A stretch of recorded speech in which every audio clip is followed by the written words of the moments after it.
नमस्कार दोस्तों, आदर्श ज्ञान में आपका स्वागत है। आज हम रीजनिंग के प्रैक्टिस सेट 129 करेंगे, जिसमें रीजनिंग के 20 इंपॉर्टेंट प्रश्न हैं। यदि आप एसएससी, रेलवे या किसी भी स्टेट एग्जाम की तैयारी कर रहे हैं तो ये प्रैक्टिस सेट आपके लिए काफ़ी इंपॉर्टेंट है, क्योंकि इस प्रैक्टिस सेट में जो प्रश्न दिए गए हैं उसी टाइप के प्रश्न आपके परीक्षा में पूछे जाएंगे। तो चलिए हम शुरू करते हैं प्रश्न संख्या 1 से। वीडियो को शुरू से अंत तक जरूर देखिएगा। वीडियो अच्छा लगे तो लाइक और कमेंट कर दीजिएगा। चैनल पे नए आए हैं तो प्लीज चैनल को सब्सक्राइब कर लीजिए। अब यहाँ क्वेश्चन नंबर 1। अब आते हैं सीधा प्रश्न पे। स्वीकार, इनकार, दास्ता, प्रश्नवाचक चिन्ह के स्थान पर क्या आएगा? ये देखिए, स्वीकार और इनकार शब्द जो हम जब देखते हैं तो ये अपने आप में प्रतिलोम शब्द है, विलोम शब्द है। हिंदी के क्या हैं? हिंदी के ये विलोम शब्द हैं। तो उसी प्रकार दास्ता का विलोम शब्द क्या होगा? दास्ता। दास्ता मीन्स होता है गुलामी। दास्ता का मीनिंग होता है गुलामी। तो दास्ता का प्रतिलोम शब्द हो जाएगा विलोम शब्द स्वतंत्रता। तो इस प्रश्न का सही आंसर क्वेश्चन नंबर 3 हो जाएगा। क्वेश्चन नंबर 2 आपके सामने है। 5, 35, 7, 63, 9, फिर बड़ी संख्या यहाँ पे क्या आएगा जो इसका आंसर निकलेगा? तो 5 के बाद बड़ी संख्या हुआ तो 5 को क्या किया है? तो 5 को ये क्या किया? 5 7 35, 5 को इस 7 से गुना कर दिया। 5 को क्या किया? अगली संख्या 7 से गुना कर दिया तो 35 हो गया। ये 5 और 7 को गुना किया। उसी प्रकार से 7 और 9 को गुना कर दिया तो मिडिल की संख्या हो गई। ये 7 और 9 को गुना किया तो 63 हो गया। उसी प्रकार से 9 और 11 का गुना कर देंगे हम तो हमारा प्रश्नवाचक चिन्ह के स्थान पे क्या आएगा? वो आ जाएगा तो 11 नंबर 99। क्या आएगा? 99। ये हमारा आंसर हो जाएगा। इस प्रकार क्वेश्चन नंबर 2 आपका सही आंसर हो गया। हम जिस तरह से इसको सॉल्व कर सकते हैं, सारे तरीके को अपना सकते हैं, अपनाना है। अगला प्रश्न है क्वेश्चन नंबर 3। देखिए, इस एनालॉजी में पैटर्न ढूंढना है। पैटर्न ढूंढते हुए प्रश्नवाचक चिन्ह के स्थान पे क्या आएगा अगला, उसको सॉल्व करना है। अब 6 को क्या किया? 252 हुआ। सोचिए, या 252 को क्या किए जो 6 हुआ? तो 252 से हम कितना में भाग देंगे तो भागफल 6 हो जाएगा। कितना से भाग देंगे? तो हम 6 से ही भाग दे के देखते हैं कितना हो जा रहा है। यदि 252 में 6 से भाग देते हैं बट्टा 6 करके तो कितना हो जाएगा? 6 से लगेगा? नहीं, 6 से ये भाग इसमें लगेगा ही, क्योंकि 6 से भाग लगने के लिए इकाई स्थान पे कोई ना कोई 6 होना। वो पैटर्न नहीं। अब दूसरा पैटर्न हम ढूंढते हैं। दूसरा पैटर्न क्या हुआ है कि 252 हो गया, 6 का क्यूब किया गया और फिर 6 का स्क्वायर। देखिए तब जाके क्या हो रहा है। ये 216 जोड़ 36, 6 6 12, 3 1 4, 5 2, ये हो गया। देखिए उसी प्रकार 5 का क्यूब और 5 का स्क्वायर जब करेंगे तो 125 और 25 को जब जोड़ेंगे तो 150 हमारा आंसर आ जाएगा। इस प्रश्न का सही आंसर क्या हो जाएगा? 150। अगला प्रश्न है क्वेश्चन नंबर 4। यदि कैट को 24, सैड को 24, सी को क्या लिखा जाएगा? कैट का मतलब होता है सी 3,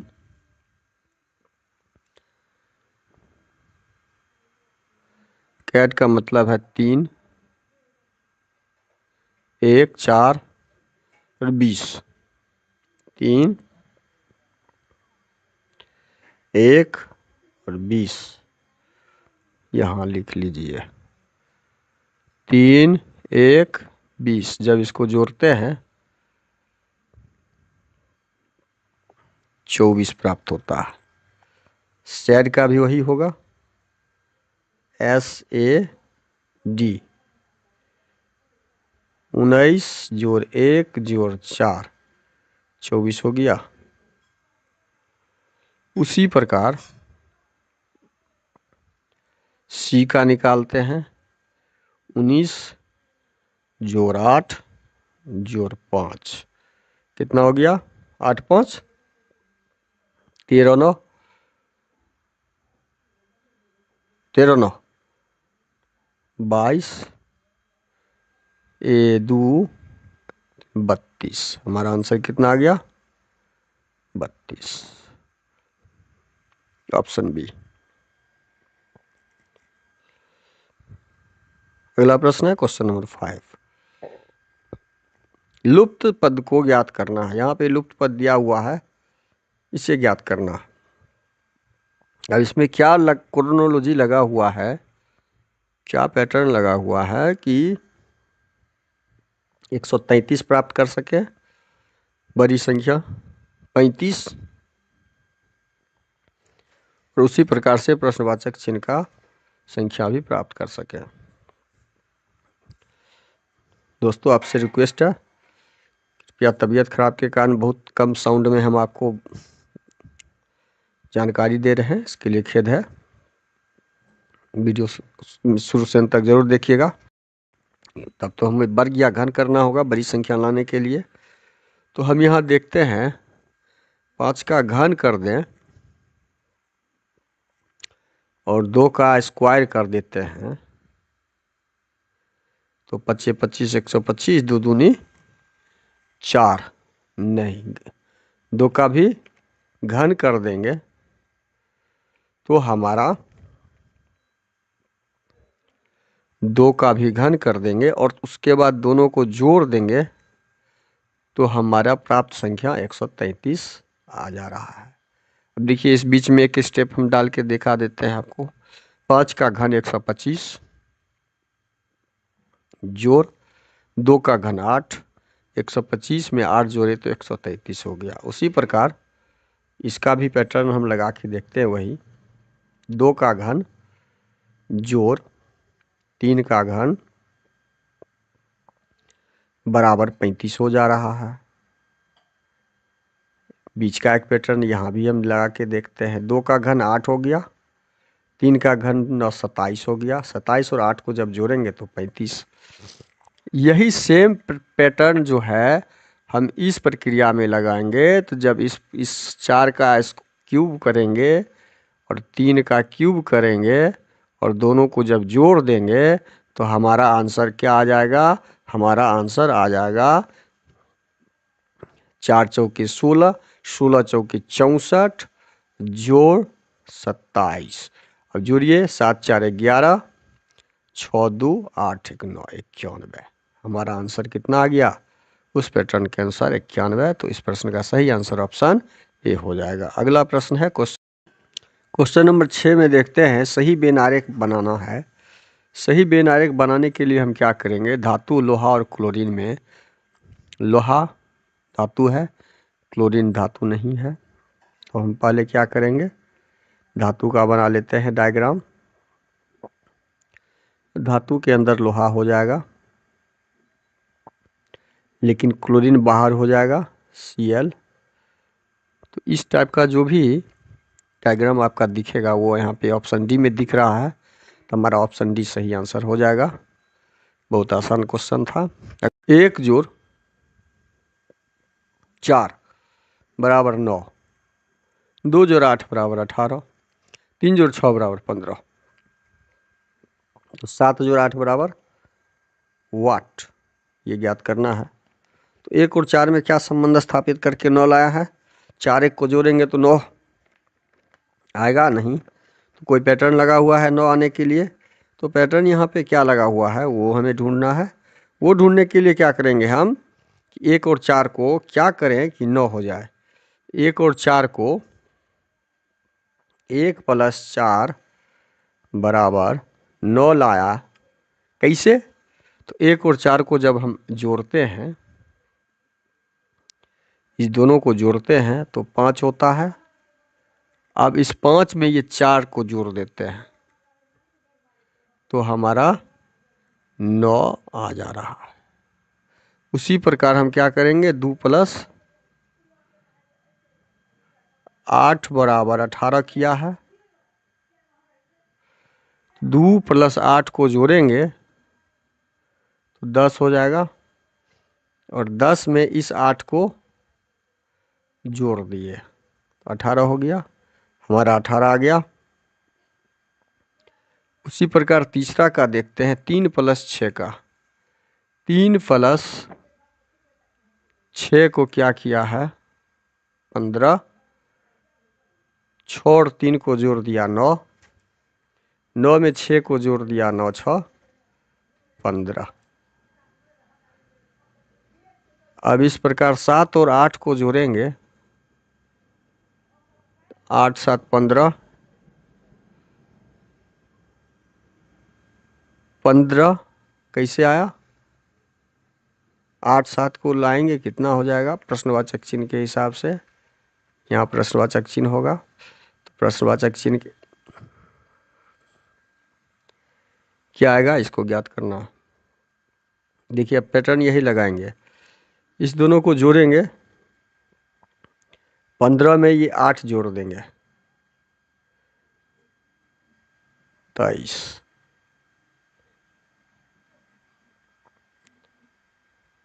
प्रश्नवाचक चिन्ह की जगह पे क्या आएगा, ऑप्शन डी 23।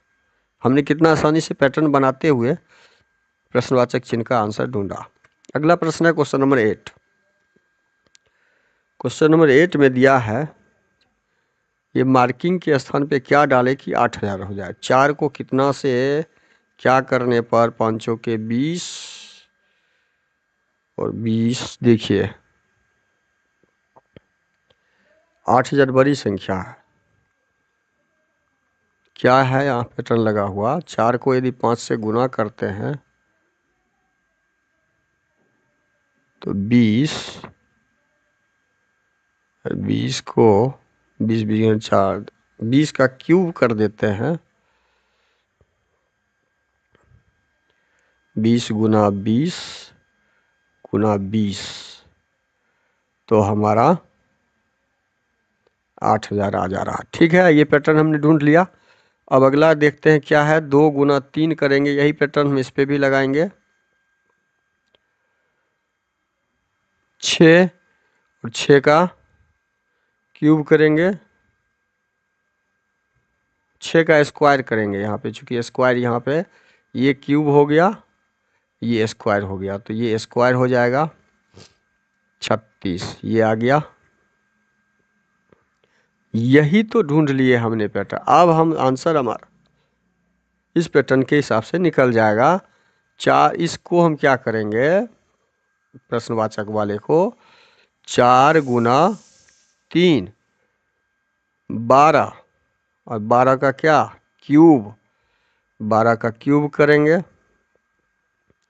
12 × 12 × 12, 12 × 12 × 144, 12 12 144 और 144 × 12 1728। तो हमारा आंसर कितना निकल गया, 1728। इस प्रश्न का सही आंसर क्या आ जाएगा, ऑप्शन बी 2। अगला प्रश्न है क्वेश्चन नंबर 9। नीचे दिए गए विकल्पों में से संबंधित संख्या को चुनिए। प्रश्नवाचक चिन्ह को ज्ञात करना है। एफ को 216 किया तो एल को क्या, एफ मीन्स 6, एक बहुत आसान है। एफ 6 नंबर पे होता है तो 6 का क्या किया है, क्यूब कर दिया तो 216 हो गया। तो एल होगा आपका 11 नंबर पे, तो 11 का क्यूब कर दीजिए 121, 121 × 11, 11 × 11, 11 121, 121 ×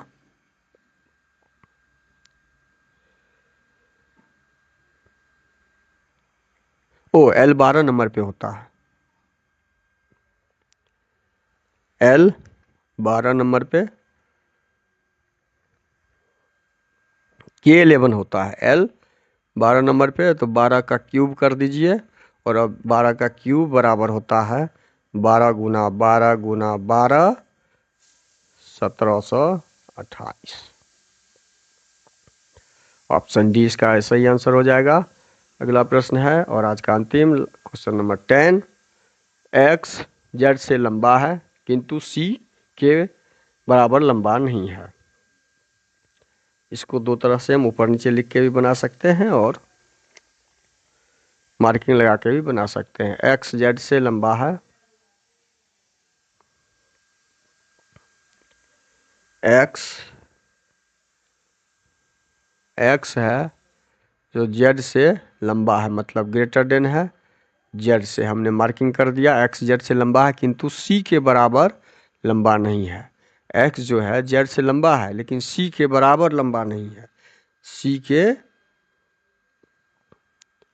बराबर और सी के बराबर लंबा नहीं है। सी से बड़ा हो गया,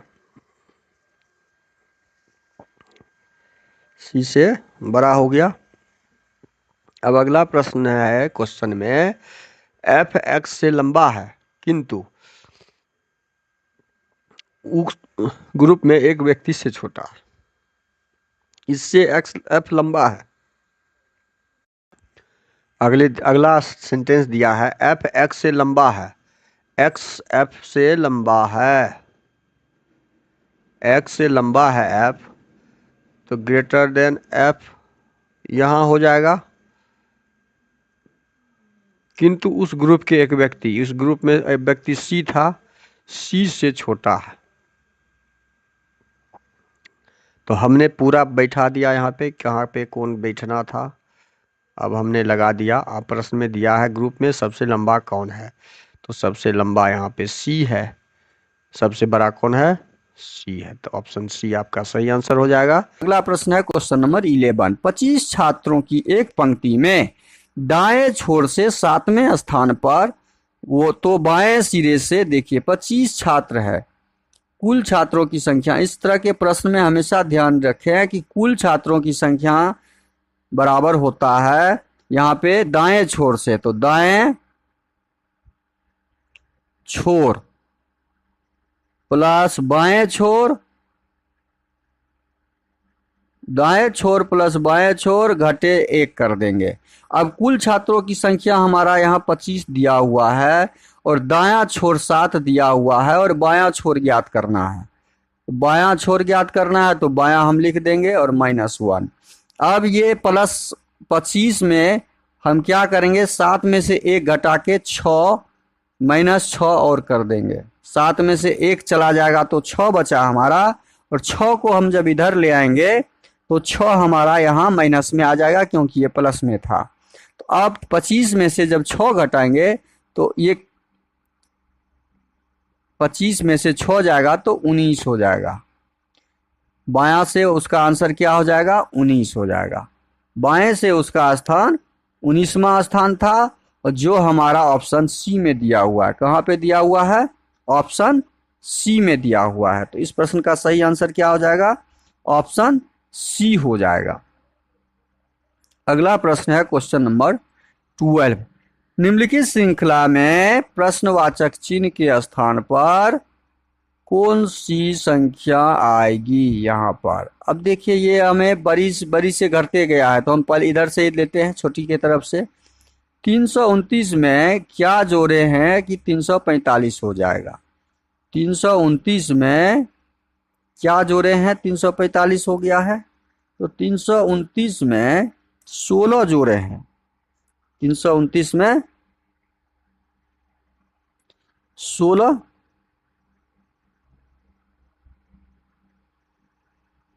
जोड़ते हैं यदि, तो 9 6 15, मतलब घटाए हैं।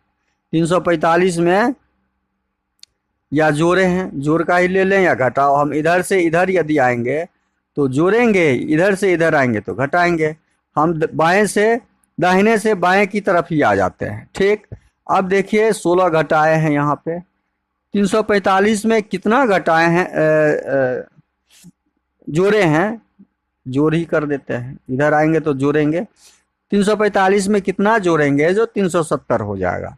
16 345 में 370 में 45, 10 में से 5 गया 5, 10 में से 5 गया 5, और 7, 6 में से 4 गया 2, 25। अब हम कितना जोड़े इसमें, जो 25 जोड़ने के बाद हमारा 370 हो जा रहा है।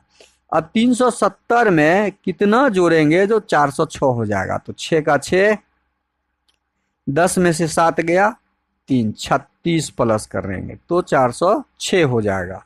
अब ये देखते हैं कि 519 में कितना जोड़ेंगे हम, जो 600 हो जाएगा। इसका भी ज्ञात कर लेते हैं, तब हम इसका और इसका ज्ञात करेंगे।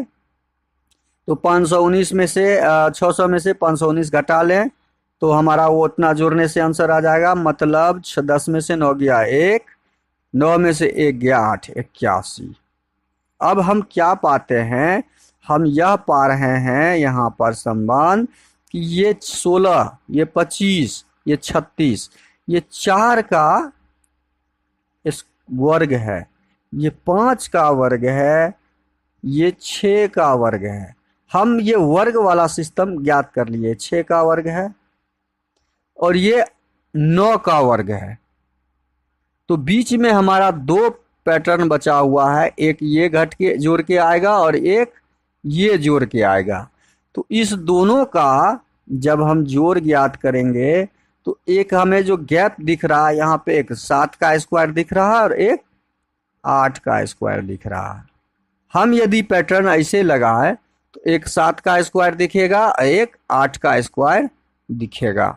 तो 7 का स्क्वायर 7 7 49 जोड़ेंगे। यहाँ पे हम क्या जोड़ेंगे, यहाँ पे हमारा आ जाएगा 49 जोड़ने से यहाँ पे 406 में 49 जोड़ देंगे, वही संख्या हमारा आंसर आएगा। तो 9 6 15 और 4 1 5, 455 हमारा आंसर क्या आ जाएगा, 455।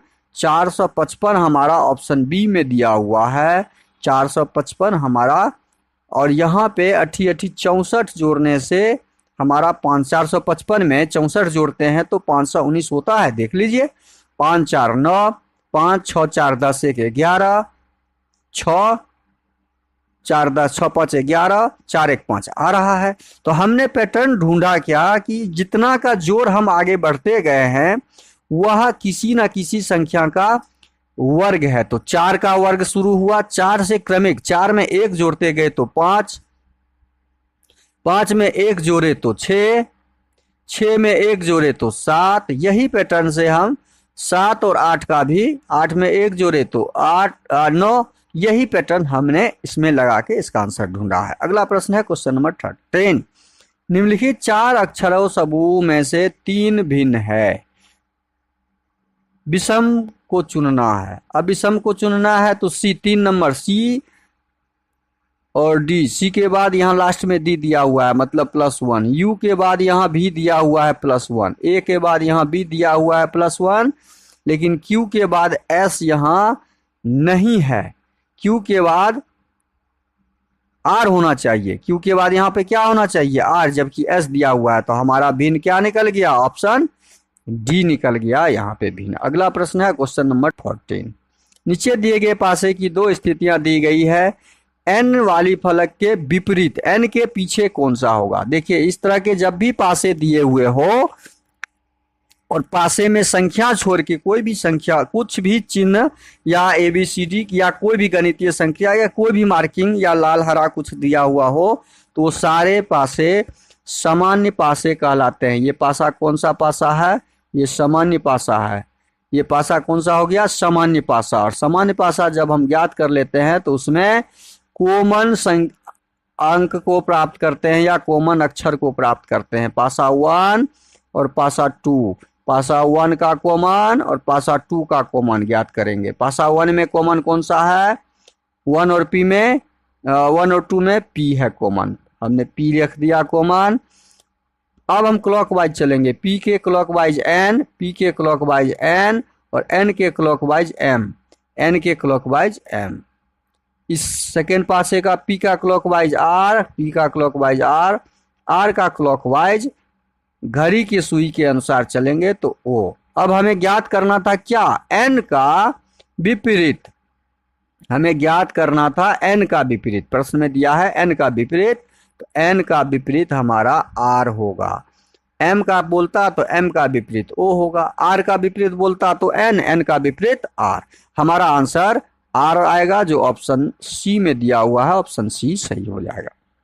अगला प्रश्न है क्वेश्चन नंबर 15। दिए गए संयोजन का सही दर्पण प्रतिबिंब ज्ञात करना है। अब देखिए, सही प्रतिबिंब ज्ञात करने के लिए ये ओ तो ज्यों का त्यों हो जाएगा, एच भी ज्यों का त्यों हो जाएगा दर्पण में। दो हमारा उलट के आएगा, दो हमारा उलट के आएगा। 7 जो ऐसे है ऐसे हो जाएगा, 8 ज्यों का त्यों हो जाएगा। अब जब हम यहां तक कर लिए तो हम पहले शुरू से ही मिलाते हैं। देखिए OH2 7, 8 तक तो सही है,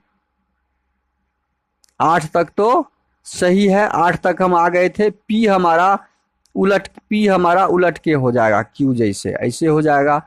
उसके बाद जेड दिया हुआ है तो जेड हमारा ऐसे हो जाएगा, जेड हमारा इधर से शुरू होगा, इधर उल्टा हो जाएगा। जेड हमारा कहाँ से शुरू होगा, जेड हम जब शुरू करेंगे तो इधर से शुरू करेंगे, ऐसे हो जाएगा, ठीक है। अब जब जेड हमारा ऐसे हो जाएगा तो ई हमारा ऐसे हो जाएगा, डब्लू ज्यों का त्यों हो जाएगा, क्यू हमारा इधर से हो जाएगा। अब देखिए क्यू हमारा इधर से जहां पे दिख रहा है, ये डब्लू वाला तो संभव नहीं है, सी पहले कट गया हमारा ऑप्शन। क्यू के बाद डब्लू, और डब्लू के बाद ई के बाद जेड, जेड के बाद पी के बाद 8, 8 के बाद 7, 7 के बाद 2, 2 के बाद एच के बाद 3 नंबर पे यहाँ पे हमारा इधर से ई दिया हुआ है, 3 नंबर से हमारा ई दिया हुआ है। तो 3 नंबर से ई दिया हुआ है तो हमारा ऑप्शन डी दिख रहा है। अच्छा बी मिला लेते हैं, यहाँ ई दिया है आपका 4 नंबर पे तो ये भी खत्म, और यहाँ ई दिया है 2 नंबर पे, ये भी खत्म, जबकि ई 3 नंबर पे है तो हमारा ऑप्शन डी सही हो जाएगा। अगला प्रश्न है क्वेश्चन नंबर 16। उस आकृति का चयन करें जो निम्नलिखित श्रृंखला में प्रश्नवाचक चिन्ह के स्थान पे आएगा। और देखिए प्रश्नवाचक चिन्ह के स्थान पे आकृति ज्ञात करना है। एक तीर था जो बायां तरफ था, दूसरा तीर आया उलट के बायां दायां हो गया, और एक ऊपर नीचे से ऊपर की तरफ लग गया। फिर ये उलट के बायां और दायां उलट के, और ये फिर उलट के, तो यहाँ पे क्या हो जाएगा, अगला तीर इस दिशा में होगा, ये ऐसे हो जाएगा और ये ऐसे हो जाएगा, ये नीचे की तरफ हो जाएगा और ये ऊपर की तरफ हो जाएगा, और एक तीर एक्स्ट्रा बढ़ते गया है और एक तीर हमारा ऐसे बढ़ जाएगा। तो यह ऑप्शन हमारा ए में नहीं दिख रहा है, क्योंकि ये दोनों तीर ऊपर की दिशा में है, ए संभव नहीं है। ये हमारा तीर आपका ऑप्शन बी जो दिख रहा है, ऑप्शन बी बायां दायां, 16 नंबर प्रश्न, बायां दायां हमारा ऑप्शन बी लग रहा है होगा। अब ऑप्शन सी पहले देख लेते हैं, नहीं होगा, ये दोनों तीर ऊपर की दिशा में है तो ऑप्शन सी भी नहीं होगा। ऑप्शन डी मिलाते हैं हम, ऑप्शन डी में ये तीर तीनों एक ही दिशा में मिला हुआ है, ये देखिए दोनों एक ही दिशा में तीर है, तो ऑप्शन डी भी नहीं होगा, इसलिए तो हम ऑप्शन बी हमारा सही हो जाएगा। अगला प्रश्न है क्वेश्चन नंबर 17। यदि कमेंट को, अच्छा यहाँ पे क्या किया है, कमेंट का COMMENT, कमेंट का जब हमने ज्ञात किया कोड तो क्या किया है, 4 17 16 17 10 20 27। अब हम देखते हैं सी 3 नंबर, तो 3 में 1 जोड़ दिए हैं, 3 में 1 जोड़ के कोड हम ज्ञात कर लिए 4 नंबर। ओ 15 नंबर, ओ में हम 2 जोड़ के ज्ञात कर लिए 17 नंबर, ओ में 2 जोड़ के ज्ञात कर लिए 17 नंबर। एम होता है 13 नंबर, तो 13 में हम कितना जोड़े, 3 जोड़े, 4 जोड़े, 1 2 15 में 2 जोड़े 17, 3 में 1 जोड़े 4, m होता है आपका, m होता है, अच्छा ये 16 नंबर है, ठीक है, 4 जोड़ने से 16 हो गया। इस m में 5 जोड़ने से 17 हो गया। इस 5 में 6 जोड़ने से 10 हो गया। n में 7 जोड़ने से मतलब हम इसमें 8 जोड़ने से 1 2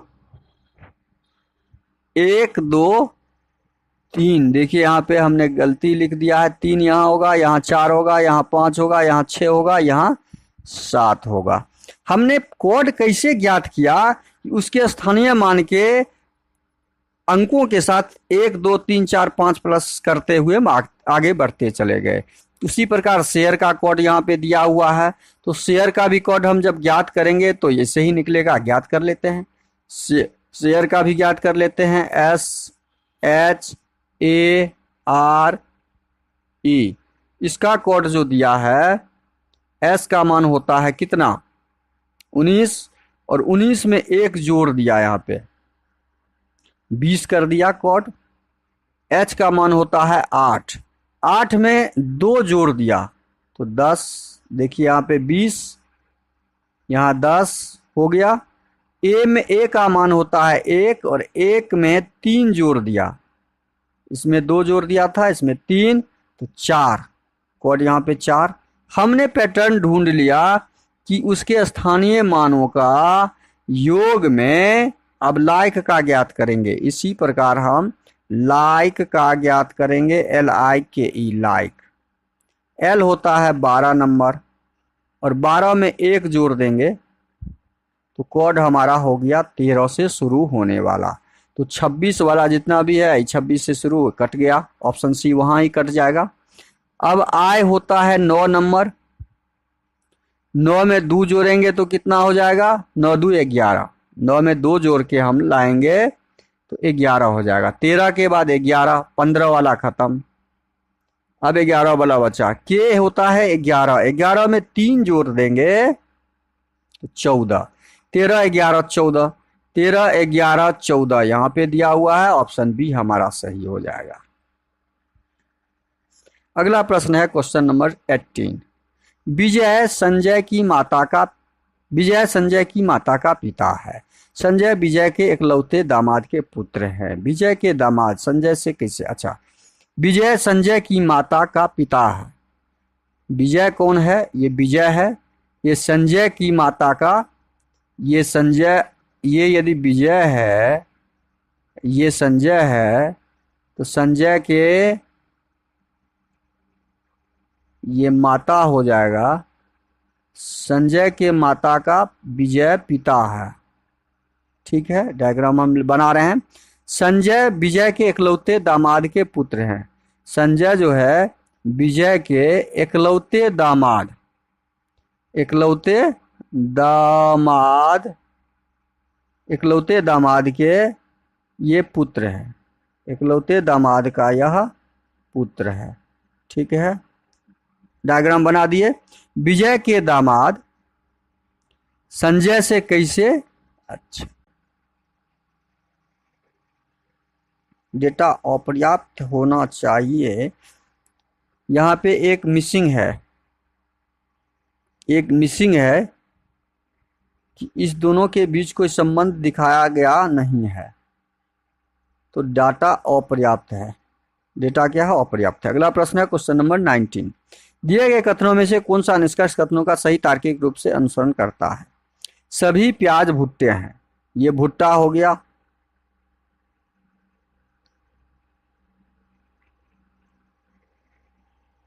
पहले प्याज होगा पहले।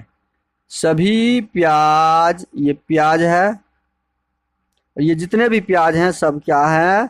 भुट्टे हैं। भुट्टा कर दिए बी से, ये सेंटेंस कथन सही कर लिए। सभी भुट्टे बीज हैं। अब जितना भी भुट्टा है वो सब किसके अंतर्गत आया? बीज के अंतर्गत आएगा। बीज के अंतर्गत आ गया। अब निष्कर्ष पढ़ेंगे, हम डायग्राम बना लिए। निष्कर्ष पढ़िए।